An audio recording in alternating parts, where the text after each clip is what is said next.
Lens உருவாக்கும் ஒரு சமன்பாடு லென்ஸ் சமன்பாடு இதான் இப்போ பார்க்க போகிறோம். சரி, ஓகே. நான் ஃபஸ்ட்டு என்ன பண்ணுறேன் அப்படின்னா ஒரு லென்ஸ் எடுத்துக்கிறேன். இந்த மாதிரி ஒரு லென்ஸ் எடுத்துக்கிட்டேன். இப்படி இருக்குது, ரைட்டா? அப்போ லென்ஸ் வச்சாச்சு. லென்ஸில் உடனே லைட்டு போய்ட்டு என்ன பண்ணோம் அப்படின்னா இங்கேருந்து போவோம்,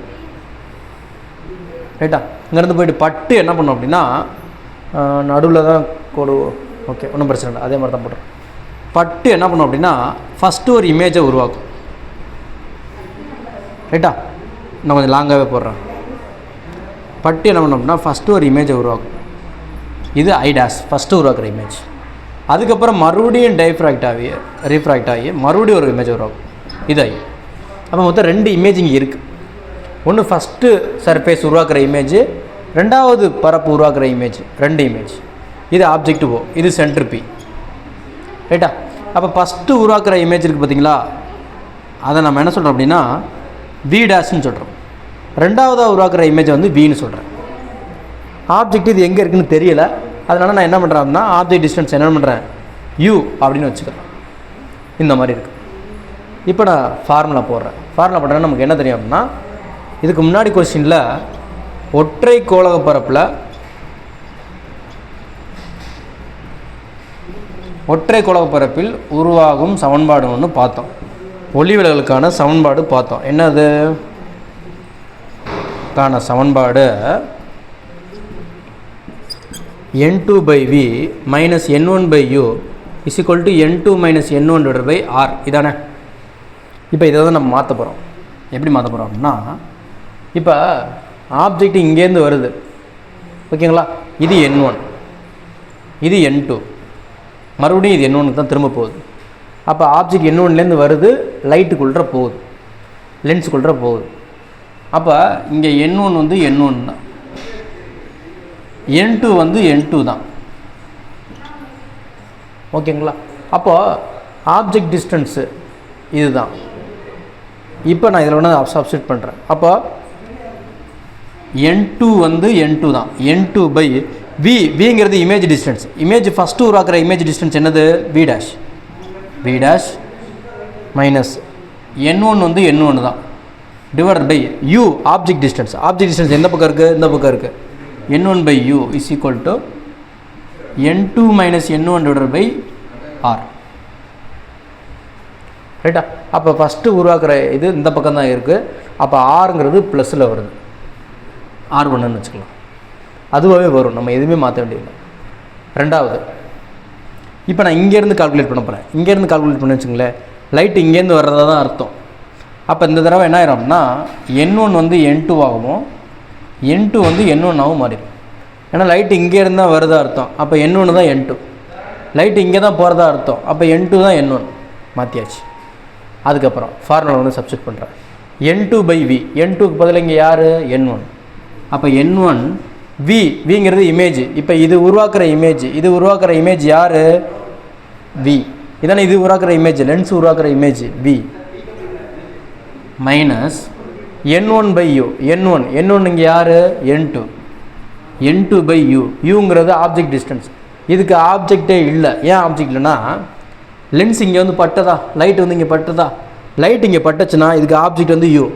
ஆனால் இந்த தடவை லைட் இங்கே படுது. அப்போ இங்கே லைட்டு படுதுன்னா இந்த டிஸ்டன்ஸ் தான் ஆப்ஜெக்ட் டிஸ்டன்ஸ். இதுக்கு டிஸ்டன்ஸ் தனியாக கிடையாது. அப்போ இதோட இமேஜ் எங்கே இருக்குது? இங்கே இருக்குது.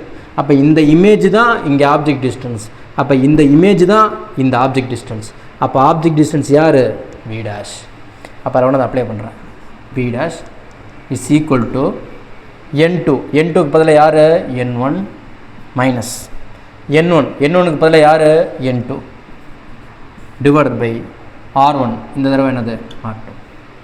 நான் ரெண்டையும் ஆட் பண்ணுறேன். இது ஈக்குவேஷன் 1, ஈக்குவேஷன் 2 ஆடிங். ஏன்னா ரெண்டையும் என்ன பண்ணுது? கூடுதல் செய்ய ஆட் பண்ணணும்னு வச்சுங்களேன். இந்த பக்கம் ஆட் பண்ணுறேன். n2/v dash minus n1/u plus n1/v minus n2/v dash = n2 - n1/r1 plus n1 - n2/r2. ஓகேங்களா? இப்போ இங்கே பாருங்களேன், plus n2 by V dash minus n2 by V dash cancel. அப்போ இதுலேருந்து பார்த்தோம்னு வச்சுங்களேன், n1 by V minus n1 by U is equal to, இதுலேருந்து ஒரு மைனஸ் காமனாக வெளில எடுத்துடலாம். மைனஸ் காமனாக வெளில எடுத்துகிட்டு வச்சுங்களேன், நமக்கு என்ன வந்துடும், n1 minus n2 by r1 minus வெளில எடுத்தாச்சு இல்லைங்களா, மைனஸ், இதுலேருந்து மைனஸ் வெளில எடுத்துட்டேன், plus n1 minus n2 by r2. ஓகேங்களா? இப்போ இதை நம்ம வெளில கொண்டாந்துட்டோம்னா, இல்லை வெளில கொண்டாந்துட்டோம்னா நமக்கு என்ன ஆகும், n1 இருக்குது. அப்போ 1 by V minus 1 by U, n1 காமனாக எடுத்துட்டேன், இஸ் ஈக்குவல் டு, இதில் n2 மைனஸ் n1 காமனாக எடுத்துட்டோம்னா மைனஸ் n1 மைனஸ் n2 காமனாக எடுத்துட்டோம்னா 1 by r1 plus 1 by r2. ரைட்டா? அப்போ அப்ளை பண்ணோம் அப்படின்னா நமக்கு என்ன கிடைக்கும், இந்த n1 கீழே வந்துடும், 1 by V minus 1 by U is equal to n1 minus n2 by n1 into 1 by r1 plus 1 by r2 இப்படி வருது. ரைட்டா? அப்போ மைனஸ் உள்ள மல்டிபிள் பண்ணோம்னா 1 by V minus 1 by U is equal to, இந்த மைனஸ் இங்கே உள்ள மல்டிபிள் பண்ணோம் என்ன ஆகும், n2 minus n1 divide by n1 into 1 by r1 minus 1 by r2. ரைட்டா? நான் இந்த பக்கம் ரஃப் பண்ணிடுறேன்.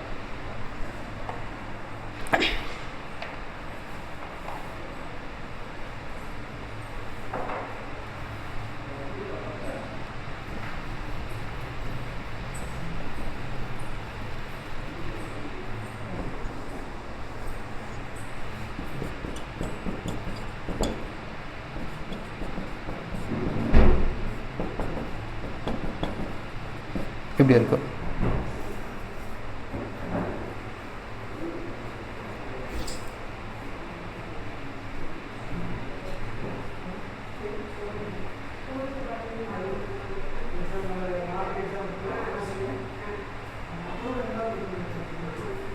இங்கேயே மைனஸ் தான் வரும்.